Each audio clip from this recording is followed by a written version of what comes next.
تو یہ کل 12 مرحلے سامنے آتے ہیں.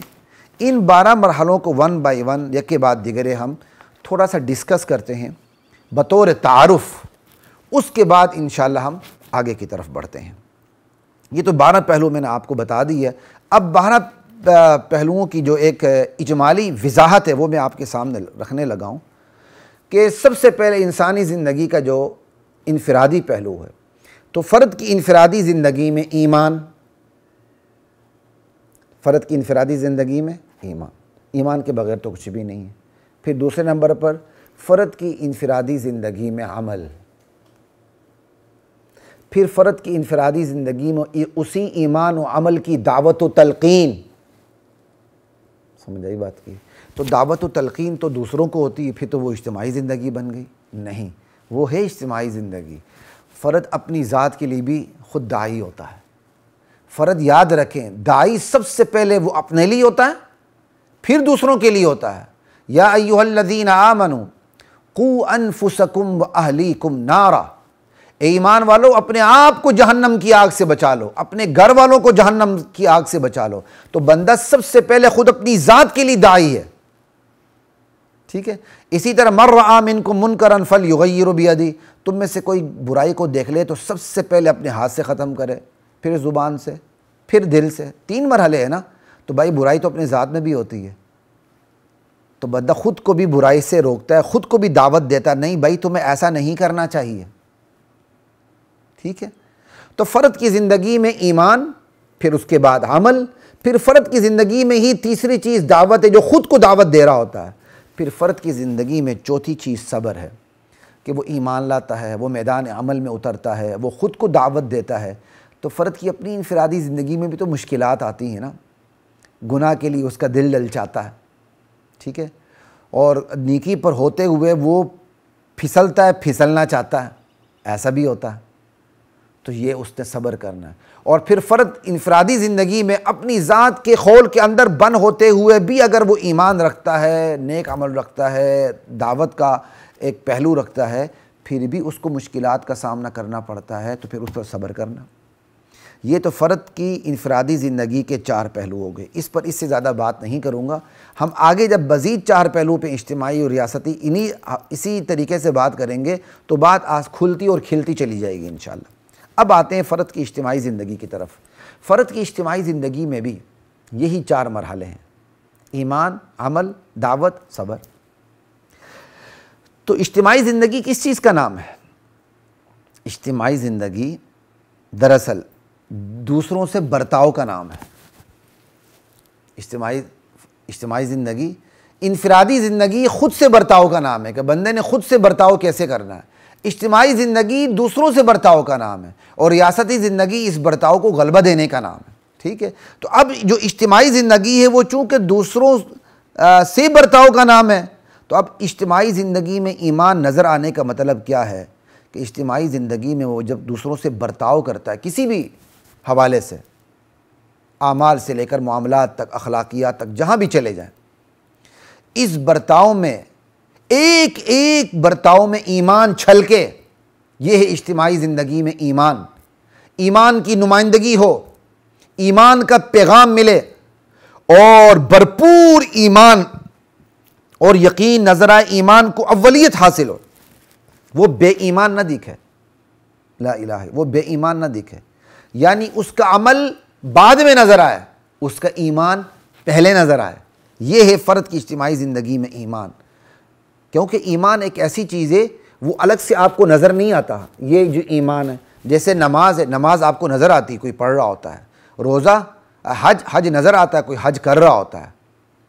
ایمان نظر تو نہیں آتا. دراصل روزہ، حج یہ ایمان کے مظاہر ہے. ایمان روزے کی شکل میں نظر آتا ہے، ایمان حج کی شکل میں نظر آتا ہے، ایمان نماز کی شکل میں نظر آتا ہے. تو یہاں جو اجتماعی زندگی میں ایمان نظر آنے کا مطلب یہ ہے کہ اجتماعی زندگی میں اس نے جو برتاؤ رکھنا ہے اس میں اصل نمائندگی اس کے ایمان کی ہو رہی ہو، عمل بعد میں ہو. جو اس کا عمل کم دکھے، اس کا ایمان زیادہ دکھے. یہ فرق ہے. کیونکہ آگے ہم نے اجتماعی زندگی میں عمل پر بھی بات کرنی ہے، تو پھر ذہن میں سوال پیدا ہوگا اجتماعی زندگی میں عمل اور اجتماعی زندگی میں ایمان کو آپ الگ کیسے کرتے ہیں؟ تو اس سوال کو پہلے ہی ہم نے حل کر دیے کہ اجتماعی زندگی میں عمل اور اجتماعی زندگی میں ہم ایمان کو الگ ایسے کرتے ہیں کہ عمل کم دکھتا ہے اجتماعی زندگی کے ایمان کے مرحلے میں، ایمان زیادہ دکھتا ہے، کم عمل میں ایمان زیادہ دکھتا ہے. سمجھائی؟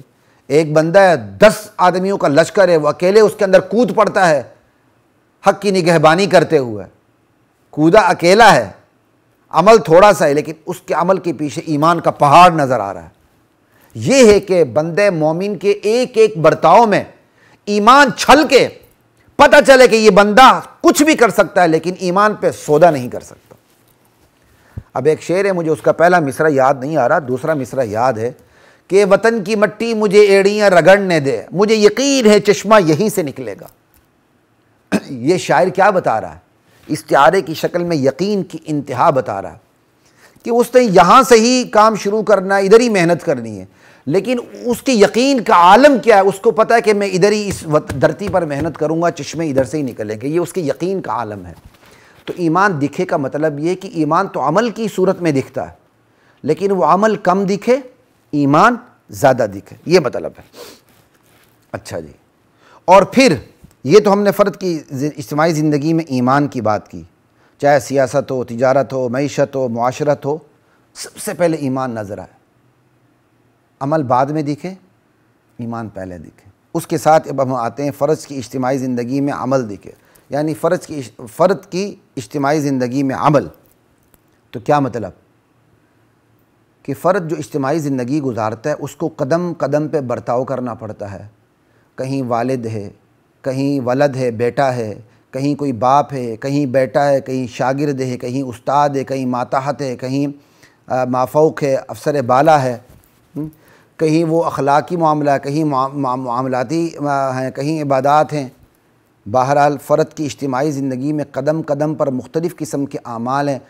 تو فرد کی اجتماعی زندگی میں جو عمل مطلوب ہے شریعت کی طرف سے وہ عمل نظر آئے. یہ ہے کہ فرد کی اجتماعی زندگی میں عمل نظر آئے. اگرچہ عمل کے پس منظر میں ایمان ہوگا لیکن فرد کی اجتماعی زندگی میں جو عمل مطلوب ہے وہ نظر آئے، چاہے اس کے تعلق سیاست سے ہو، معیشت سے ہو، معاشرت سے ہو، ملازمت سے ہو، تجارت سے ہو، زراعت سے ہو. اجتماعی زندگی میں جو عمل مطلوب ہے وہ نظر آئے اور وہ عمل ایمان کے مطابق ہو، بے عملی نہ ہو، بد عملی نہ ہو، کم عملی نہ ہو. یہ مطلب ہے. اچھا جی، ایک تو فرد کی اجتماعی زندگی میں عمل دکھے، یہ ہم نے بات کر دی. اب آگے ہے فرد کی اجتماعی زندگی میں دعوت نظر آئے. کیا مطلب؟ فرد جب اپنی اجتماعی زندگی گزارتا ہے تو اس میں وہ شعوری طور پر داعی ہو. ایک ہے بندے کے ایمان سے، اس کے عمل سے خود ہی دعوت ملتی ہے. اجتماعی زندگی جب بندہ مومن گزارتا ہے تو اس کا ایمان خود دعوت دے رہا ہوتا ہے ایمان کی طرف، اس کا عمل خود بخود ہی دعوت دے رہا ہوتا ہے عمل کی طرف. جیسے ہماری تبلیغی جماعتیں کام کرتی ہیں باہر کے ممالک میں، جہاں نماز کا ٹائم ہوتا ہے صفے بچھا لیتی ہیں، نماز پڑھتی ہیں. کفار انگریز جب ان کے اس طریقہ کار کو دیکھتے ہیں تو بہت اس طریقہ کار کو دیکھ کے ہی مسلمان ہو جاتے ہیں. ٹھیک ہے، یہاں آپ کو سمجھانے کا صرف اتنا مطلب ہے کہ ایک ہے غیر شعوری طور پر آپ کے ایمان سے کسی کو دعوت ملے، غیر شعوری طور پر آپ کے عمل سے کسی کو دعوت ملے اسلام کی طرف. سمجھ آئی؟ تو ایمان و عمل سے خود بخود دعوت ملے یہ الگ چیز ہے، لیکن اپنے ایمان و عمل کو دعوت کے منصب پہ رکھنا الگ چیز ہے. کہ آپ نے اپنے ایمان کو، اپنے عمل کو، ہر عمل کو، ایمان کے ہر پہلو کو آپ نے دعوت کے منصب پر خود ہی رکھا ہوا ہے. اس کا نتیجہ کیا نکلتا ہے؟ ایسے میں بندہ ہر وقت دعوت کے سرے کی تلاش میں ہوتا ہے، مجھے موقع ملے میں دعوت دیتا پھروں. یعنی بندہ فنا فی تبلیغ ہوتا ہے. سمجھ آئی بات کی؟ تو یہ ہے فرد کی اجتماعی زندگی میں دعوت. اگر اس کی چھوٹی سی مثال اگر میں دوں، چھوٹی مثال تو نہیں، بہت بڑی مثال ہے، وہ ہے سورہ یاسین. جب ایک سے زائد نبی کیا کہتے ہیں ایک بستی میں دین کی خدمت کرتے ہیں.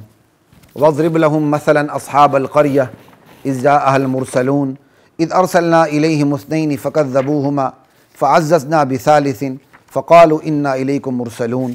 اللہ تعالیٰ ایک بستی میں ایک نبی کو بھیجتے ہیں، اس کے بعد دوسرا نبی آتا ہے، اس کے بعد تیسرا نبی آتا ہے، ٹھیک ہے نا جی۔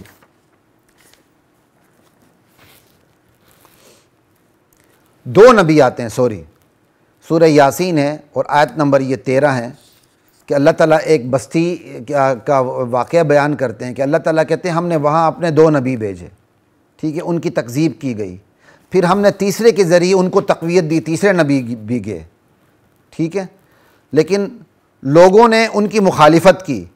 ان 3 نبیوں کی حمایت کے لیے ایک آدمی شہر کے ایک کنارے سے پرلے سرے سے دوڑتا ہوا آیا، وجاء من اقصى المدینة رجل یسعى، اس نے آ کے دوڑتے ہوئے کہا میری قوم کیا کر رہے ہو، کیوں تم ان تینوں رسولوں کی مخالفت پہ اترے ہوئے ہو، ہلاکت کا باعث بن رہے ہو اپنے لیے۔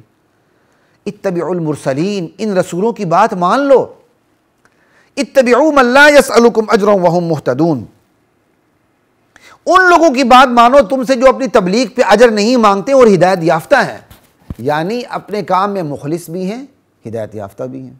اب آپ یہ دیکھیں، یہ ہے فرد کی اجتماعی زندگی میں دعوت، کہ بندے کو سرا ملنا چاہیے۔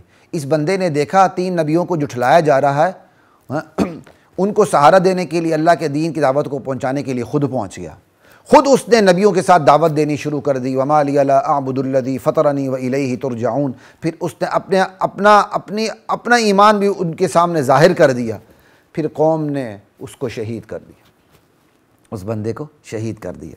تو یہاں صرف بتانے کا مطلب یہ ہے کہ فرد کی اجتماعی زندگی میں دعوت کا پہلو نظر آئے، وہ دعوت کو، وہ ایمان اور دعوت کو شعوری، ایمان اور عمل کو شعوری طور پر دعوت کے منصب پہ رکھے، کہ اس کے ایمان کے ہر پہلو سے، عمل کے ہر پہلو سے دعوت ملے۔ اس کی اگر ایک اور مثال دوں تو وہ یوسف علیہ السلام کی ہے۔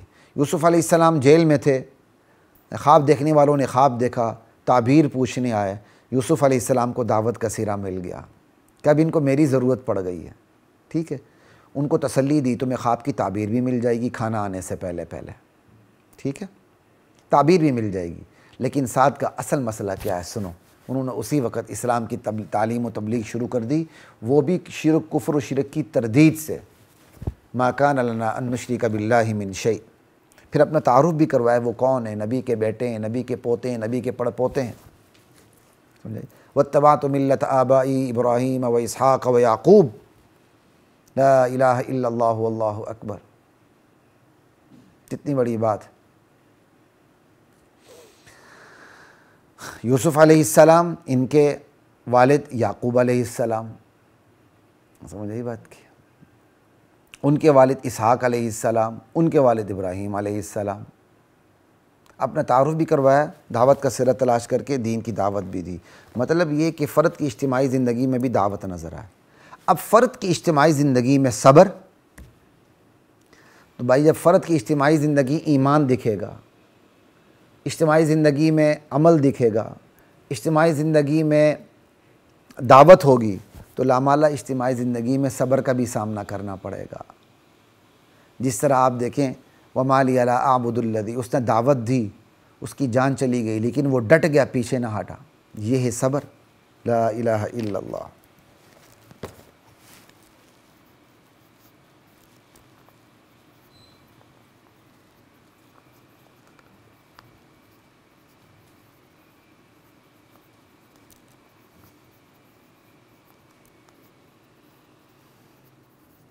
اللہ اکبر۔ تو یہ ہے ڈٹنا، کہ بندہ اجتماعی زندگی میں بھی ڈٹ جائے، ایمان پر، عمل پر، دعوت پر، مگر پیچھے نہ ہٹے، اصول پہ سودا نہ کرے۔ ایک یہ بات ہو گئی۔ اب آگے ہے یہ 4 مرحلے فرد کی اجتماعی زندگی کے آگے، اب یہی 4 مرحلے فرد کی ریاستی زندگی کے ہیں۔ فرد کی ریاستی زندگی میں ایمان، دیکھیں انفرادی زندگی میں ایمان آسان ہوتا ہے، وہ چھپا بھی لے پتہ نہیں چلتا کسی کو کوئی بندہ مومن ہے۔ اجتماعی زندگی بھی کچھ آسان ہوتی ہے کہ اجتماعی زندگی میں بھی بندہ مومن ہی رہتا ہے، نماز و صلات کا پابند ہوتا ہے، ٹھیک ہے۔ ایک کہ فرد کی ریاستی زندگی میں ایمان، فرد ریاستی زندگی میں ایمان دکھائے، یہ مشکل ترین مرحلہ ہے، یہ کوئی آسان ترین مرحلہ نہیں ہے، ٹھیک ہے۔ اگر اس کو سمجھنا مقصود ہو تو میں اس طرح سمجھا دیتا ہوں کہ قرآن کریم کی آیت ہے وَمَن لَّمْ يَحْكُم بِمَا أَنزَلَ اللَّهُ فَأُولَٰئِكَ هُمُ الْكَافِرُونَ وَمَن لَّمْ يَحْكُم بِمَا أَنزَلَ اللَّهُ فَأُولَٰئِكَ هُمُ الْفَاسِقُونَ وَمَن لَّمْ يَحْكُم بِمَا أَنزَلَ اللَّهُ فَأُولَٰئِكَ هُمُ الظَّالِمُونَ، جو ما انزل اللہ پہ فیصلے نہیں کرتے، خدائی وحی خدائی قانون کے مطابق فیصلے نہیں کرتے، وہ کافر ہیں۔ ایک آیت میں وہ ظالم ہیں، ایک آیت میں وہ فاسق ہیں۔ اب جس کا ایمان ہی یہ ہو کہ نہیں خدا کے حکم کی کوئی حیثیت نہیں، جو ہم نے خود ساختہ دین بنایا اسی پر ہم نے فیصلے کرنے ہیں، وہ تو پھر کافر ہو گیا۔ تو فرد کی ریاستی زندگی میں ایمان نظر آنا چاہیے، صرف انفرادی زندگی میں نہیں، صرف اجتماعی زندگی میں نہیں، ریاستی زندگی میں وہ ایمان، اس کو ایمان دکھے کہ جو ریاستی زندگی جس سے بلڈ اپ ہوتی ہے اس میں وہ اپنے ایمان کا مظاہرہ کرے۔ اگر ہم ریاستی زندگی کو اختصار کے ساتھ دیکھیں تو اس میں الیکشن ہوتے ہیں، ٹھیک ہے، مقننہ ہوتی ہے، عدلیہ ہے، انتظامیہ ہے، یعنی انتخابات سے مقننہ وجود میں آتی ہے، عدلیہ، انتظامیہ، ان چاروں کو دیکھ لیں۔ اب اگر فرد کی ریاستی زندگی میں ایمان ہوگا تو جو انتخابات ہوں گے، جو مقننہ ہوگی، جو عدلیہ ہوگی، جو انتظامیہ ہوگی، اس کے تصورات ایمان سے متصادم نہیں ہوں گے۔ اور اگر فرد کی ریاستی زندگی میں ایمان نہ ہو اور اس فرد کی ریاستی زندگی میں جو ایمان ہے وہ ریاستی زندگی پر چھا نہ جائے، تو پھر یہ جو تصورات ہیں انتخابات کے، مقننہ کے، عدلیہ کے، انتظامیہ کے، وہ ایمان سے متصادم ہو جاتے ہیں، وہ ایمان کے مطابق نہیں رہتے۔ اب انتخابات کو دیکھ لیں، 100 گدھے ایک طرف، 10 کیا کہتے ہیں جو انٹلیکچوئلز ہیں وہ ایک طرف ہو جائیں، عقل مند، تو 100 گدھوں کی بات مانی جاتی ہے کیونکہ وہ اکثریت میں ہے۔ یہ کوئی اسلام کا طریقہ کار تو نہیں ہے، ٹھیک ہے۔ مقننہ پارلیمنٹ، اس کے اندر کیا ایمان نظر آئے، فرد کی ریاستی زندگی میں ایمان نظر آئے۔ ایک بندہ ہے، نماز بھی پڑھتا ہے، صوم و صلات کا پابند بھی ہے، لیکن جب پارلیمنٹ کے اندر بیٹھتا ہے، مقننہ کے اندر بیٹھتا ہے، تو وہاں ختم نبوت کے خلاف سازش ہوتی، قانون آتا ہے، وہ اس کو پاس کرتا ہے۔ اپنے آپ کو مسلمان سمجھتے ہوئے بھی آنکھ بند کر کے وہ اس کو پاس کرتا ہے، اس پہ سائن کرتا ہے۔ تو اب یہ اس کی ریاستی زندگی میں ایمان کی تو نفی ہو گئی نا۔ اسی طرح بندہ عدلیہ میں بیٹھا ہوا ہے، کوئی قانون عدلیہ کے اندر خلاف اسلام ہے، وہ جو قاضی بیٹھا ہوا ہے، جج بیٹھا ہوا ہے، وہ ہے انفرادی سطح پر مسلمان، اجتماعی سطح پر مسلمان، لیکن وہ عدلیہ میں بیٹھا ہوا ہے جہاں ایک قانون جو ہے وہ خدا کے قانون کے خلاف ہے، قرآن کے خلاف ہے، وہ اس قانون کو پریورٹی دیتا ہے قرآن کے قانون پر۔ اب وہ ریاستی سطح پر مسلمان تو نہیں ہوا۔ یہی انتظامیہ کو لے لیں، بندہ انتظامیہ کے اندر ہے، کیا کہتے ہیں قوانین کی امپلیمنٹیشن، اس کی تطبیق اس کا کام ہے، اس کو امپلیمنٹ کرتے ہوئے وہ خدائی قوانین کو سامنے نہیں رکھتا ریاست کے اندر، تو پھر کیا ہوا کہ وہ انفرادی طور پر مسلمان صحیح، لیکن ریاستی طور پر اس کا ایمان نظر نہیں آ رہا۔ تو فرد کی ریاستی زندگی میں ایمان نظر آنا چاہیے، اور فرد کی ریاستی زندگی میں اتنی طاقت ہو ایمان کی کہ انتخابات کا تصور بھی ایمان کے خلاف نہ جائے، مقننہ عدلیہ انتظامی کے تصور بھی ایمان کے خلاف بالکل نہ جائے، بلکہ ایمان اس کے اندر دکھے، نظر آئے، لا الہ الا اللہ۔ اب آتے ہیں فرد کی ریاستی زندگی میں عمل دکھے، تو آپ اسی کو لے لیں، بلکہ اسی قرآن کی آیت کو لے لیں، وَمَن لَّمْ يَحْكُم بِمَا أَنزَلَ اللَّهُ فَأُولَٰئِكَ هُمُ الْكَافِرُونَ فَأُولَٰئِكَ هُمُ الظَّالِمُونَ فَأُولَٰئِكَ هُمُ الْفَاسِقُونَ، ٹھیک ہے۔ الگ الگ آیت ہے نا، وَمَن لَّمْ يَحْكُم بِمَا أَنزَلَ اللَّهُ فَأُولَٰئِكَ هُمُ الْكَافِرُونَ الگ ہے، وَمَن لَّمْ يَحْكُم بِمَا أَنزَلَ اللَّهُ فَأُولَٰئِكَ هُمُ الظَّالِمُونَ وَمَن لَّمْ يَحْكُم بِمَا أَنزَلَ اللَّهُ فَأُولَٰئِكَ هُمُ الْفَاسِقُونَ۔ اب ایک بندہ ہے مسلمان، یقین بھی ہے اس کو اسلامی قانون پر، لیکن اس کی ریاست میں ایک قانون خلاف اسلام بنا ہے، مجبور ہے اس کے مطابق فیصلہ دینے پر، وہ اس کو گناہ سمجھتے ہوئے فیصلہ دیتا ہے، فتویٰ یہی وہ مسلمان رہے گا۔ لیکن فرد کی ریاستی زندگی میں جو عمل ہونا چاہیے وہ اسے حاصل نہیں ہے، جو مسلمانوں کا عمل ہونا چاہیے وہ اسے حاصل نہیں ہے، سمجھائی؟ وہ اس کا عمل ایمان سے متصادم عمل ہے، ٹھیک ہے، اس کا عقیدہ نہیں جس کی وجہ سے اس کا ایمان بچ گیا، اس کو کافر نہیں کہیں گے، ٹھیک ہے۔ تو فرد کی ریاستی زندگی میں بھی عمل کو دیکھنا ہو تو یہی انتخابات، مقننہ عدلیہ انتظامیہ کو دیکھ لیں۔ ایک بندہ اپنے دعوے میں بہت بڑا مسلمان ہے، لیکن جب وہ انتخابات کی سطح پر آتا ہے، سمجھ آئی، وہاں عمل ایسے کرتا ہے اگرچہ اس کا ایمان نہیں، عمل ایسے ہی کرتا ہے کہ وہ قلت و کثرت ہی کو ترجیح دینے بیٹھ جاتا ہے، قلت و کثرت ہی کو ترجیح دینے بیٹھ جاتا، اس کا عمل اسلامی نہیں ہے۔ اسی طرح ہے مسلمان، مقننہ میں بیٹھا ہوا ہے، لیکن مقننہ میں بیٹھے ہوئے اس کا عمل اسلام کے مطابق نہیں ہے۔ لا الہ الا اللہ، سمجھ آئی بات کی؟ مقننہ میں اس کا عمل اسلام کے مطابق نہیں ہے۔ ایک بندہ ختم نبوت کے خلاف سازش ہو رہی ہے، اس سازش والے ایکٹ کو، سازش والے بل کو دستخط کر کے وہ قانون اور ایکٹ بنا رہا ہوتا ہے، اگر اس کا یہ ایمان ہے کہ میں صحیح کر رہا ہوں تو فرد کی ریاستی زندگی میں اس کا ایمان ہی ختم ہو گیا، وہ کافر ہو گیا۔ اگر اس کا ایمان ہے کہ میں غلط کر رہا ہوں، یہ غلط ہے، لیکن چونکہ میں فلاں جماعت کا MNA ہوں، میری مجبوری ہے سائن کرنا، وہ سائن کر دیتا ہے، ایمان تو بچے گا لیکن عمل تو نہیں بچا نا۔ اس کی فرد کی زندگی میں، جو فرد کی ریاستی زندگی میں جو عمل ہے وہ اسلامی نہ ہوا، کافرانہ ہوا۔ یہی عدلیہ ہے، یہی انتظامیہ ہے کہ ایک بندہ دعویٰ کرتا ہے مسلمان ہے، لیکن عدلیہ اور انتظامی میں بیٹھ کر اس کا ایمان تو اللہ پر ہے، لیکن کام وہ ایسا کرتا ہے، گناہ سمجھتے ہوئے وہ کام ایسا کرتا ہے جو کام ایمان سے متصادم ہے، لیکن وہ گناہ سمجھتا ہے۔ تو اب فرد ریاستی سطح پر اس کا عمل اسلامی نہیں ہے، لیکن اس پر کفر کا فتویٰ تو نہیں لگتا، لیکن عمل اس کا اسلامی نہیں ہے۔ تو بات یہاں بتانا یہی مقصود تھا کہ فرد کی ریاستی زندگی میں بھی عمل دکھنا چاہیے۔ اب فرد کی ریاستی زندگی میں دعوت اور اس کی تلقین، انفرادی حیثیت میں بندہ خود اپنی ذات کے لیے داعی ہوتا ہے، بہت آسان کام ہے۔ اجتماعی زندگی میں وہ اجتماع کے لیے اجتماعی سطح پر داعی ہوتا ہے، پھر بھی آسانی ہو بھی جاتی ہے۔ ایک ریاستی سطح پر فرد داعی ہو، وہ کونسلر ہو یا وزیر اعظم ہو، وہ نوکر ہو یا نوکر شاہی ہو، وہ سپاہی ہو یا سالار ہو، وہ قاضی ہو یا قاصد ہو، سمجھ آئی؟ ریاستی افراد پر اس کی محنت ہو رہی ہو، وہ ایک MP ہے لیکن اس کو پتہ ہے کہ اس کا وزیر اعلیٰ غلط کام کر رہا ہے، وہ جا کر اس کو دعوت دے۔ یہ ہے فرد کی ریاستی زندگی میں دعوت۔ ایک MNA، اس کو پتہ ہے کہ اس کا وزیر اعظم غلط کام کر رہا ہے، وہ گھبرائے نا، وہ جا کر اپنے وزیر اعظم کو روکنے کی کوشش کریں کہ سر آپ یہ غلط کر رہے ہیں۔ یہ ہے فرد کی ریاستی زندگی میں دعوت اور اس کی تلقین۔ نہ شرم محسوس کرے، نہ روب محسوس کرے، نہ ہچکچاہٹ محسوس کرے، نہ احساس برتری، نہ احساس کمتری، بلکہ اپنی یہ ذمہ داری سمجھے یہ کام کرنا۔ اور اس کی مثال بھی ہمیں قرآن کریم سے مل جاتی ہے۔ فرعون کے دربار میں اہم جو اس کے کچن کیبنٹ میں بندہ شامل تھا، وہ کون تھا؟ وہ ایک ایسا بندہ تھا جو اندر سے مسلمان تھا، اس نے اپنے ایمان کو چھپایا ہوا تھا۔ قرآن کریم اسے ذکر کرتا ہے، وقال رجل مؤمن من آل فرعون، سورہ مومن کے اندر ہے 24واں سپارہ۔ آل فرعون میں سے ایک بندہ مومن تھا، وقال رجل مؤمن من آل فرعون یکتم ایمانہ، اس نے اپنے ایمان کو چھپایا ہوا تھا، اور اس نے پورے ریاستی عمل کو اپنی نگاہ میں رکھا ہوا تھا، وہ آبزرور کا کام کر رہا تھا، وہ آبزرو کر رہا تھا کہ یہ ریاستی عمل اس وقت دھرتی کے جو سب سے بڑے داعی ہیں وہ موسیٰ علیہ السلام کے خلاف تو نہیں جا رہا، یہ ریاستی کردار۔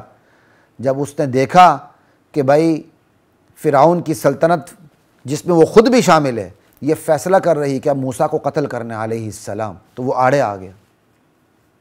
اس نے اپنے ایمان کو چھپایا ہوا تھا، ایک نیوٹرل بندہ بن کے اس نے کہا اتقتلون رجلا ان یقول ربی اللہ، تم ایک ایسے بندے کو قتل کرنے چلے ہو جس کا قصور اتنا ہی وہ کہتا ہے میرا پروردگار صرف ایک اللہ ہے، میرا کارساز، میرا خالق مالک صرف ایک اللہ ہے، اور وہ کوئی بے تکی نعوذ باللہ بات بھی نہیں کر رہا، وہ واضح بات کر رہا ہے، معجزات کی بنیاد پہ کر رہا ہے اور دلائل کی بنیاد پہ کر رہا ہے۔ وقد جاءکم بالبینات من ربکم،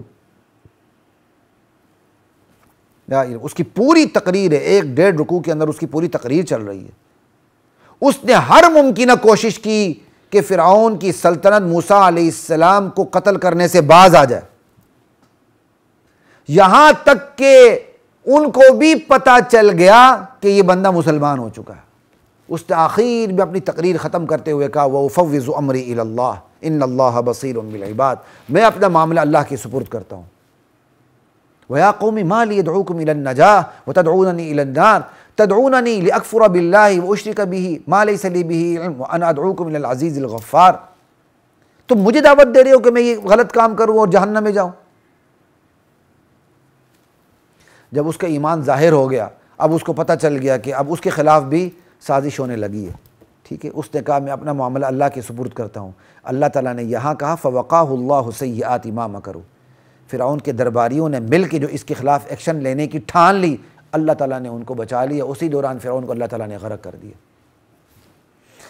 اسی دوران سورہ یاسین میں جس کی دعوت تھی ریاستی زندگی کی سطح پر، وہ شہید ہو گیا اجتماعی زندگی کی سطح پر، حالانکہ اجتماعی زندگی کی سطح پھر بھی نسبتاً آسان ہوتی ہے، اور ریاستی زندگی کی سطح پر جو دعوت تھی وہ مشکل ہوتی ہے، لیکن مشکل سطح پر جس کی دعوت تھی وہ بچ گیا، اس کی جان بچ گئی۔ یہ تو اللہ کے کام ہے، لا الہ الا اللہ واللہ اکبر۔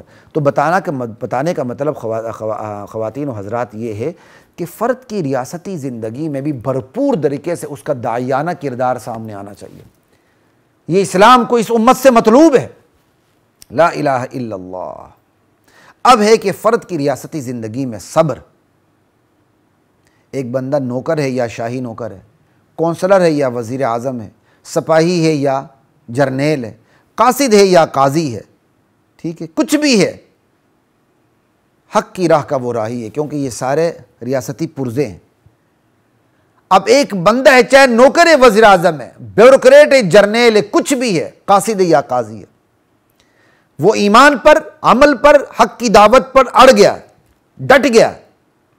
اب اس کو اس کی مشکلات آ رہی ہیں سامنے، وتواصوا بالصبر، اب وہ مشکلات پہ ڈٹ جاتا ہے، وہ نظریہ ضرورت پر عمل نہیں کرتا، جج ہوتے ہوئے، قاضی ہوتے ہوئے، جرنیل ہوتے ہوئے، ایک کال پہ سرنڈر نہیں ہوتا، کشمیر کو ٹھمکوں سے آزاد کرانے کی ناکام کوششیں نہیں کرتا، وہ ڈٹ کے اپنے نظریے پہ کھڑا ہو جاتا ہے۔ یہ ہے فرد کی ریاستی زندگی میں صبر۔ یہ صبر کب آئے گا؟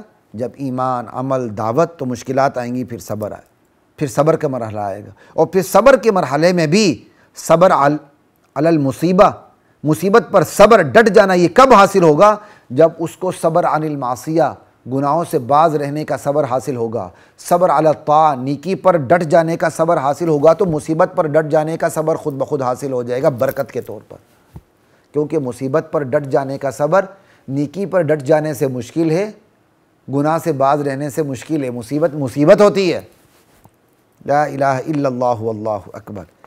تو خواتین و حضرات، یہ کل انسانی زندگی کے 3 پہلو، انفرادی، اجتماعی، ریاستی، اور ہر پہلو کے 4 مراحل، ایمان، عمل، دعوت، صبر، 3 کو 4 سے ضرب دیں 12، یہ انسانی زندگی کے کل 12 پہلو ہے۔ یہ انسانی زندگی کے کمپلیٹ نقشہ ہے۔ اس نقشے کی مدد سے میرے سمیت ہر بندہ یہ دیکھے کہ اس وقت وہ کہاں کھڑا ہے، کس مرحلے میں وہ کمزور ہے، کس مرحلے میں وہ بہتر ہے، کس مرحلے میں وہ غلط ہے، کس مرحلے میں وہ درست ہے، کس مرحلے میں وہ اعلیٰ ہے، ادنا ہے، اوسط ہے۔ خوبیوں کو ترقی دے، خامیوں کو کم کرتا چلا جائے، یہ طریقہ کار ہے۔ تو یہ زندگی کے جو 12 مرحلے سامنے رکھے ہیں، یہ اسی لیے رکھے ہیں کہ یہ 12 مرحلے مجھے اور آپ کو ABC کی طرح یاد ہوں، ہماری جیب میں ہوں، ہمارے دماغ میں ہوں، ہماری کانشیس میں ہو، ایون ہمارے سب کانشیس کے اندر ہو، شعور تحت شعور میں ہوں۔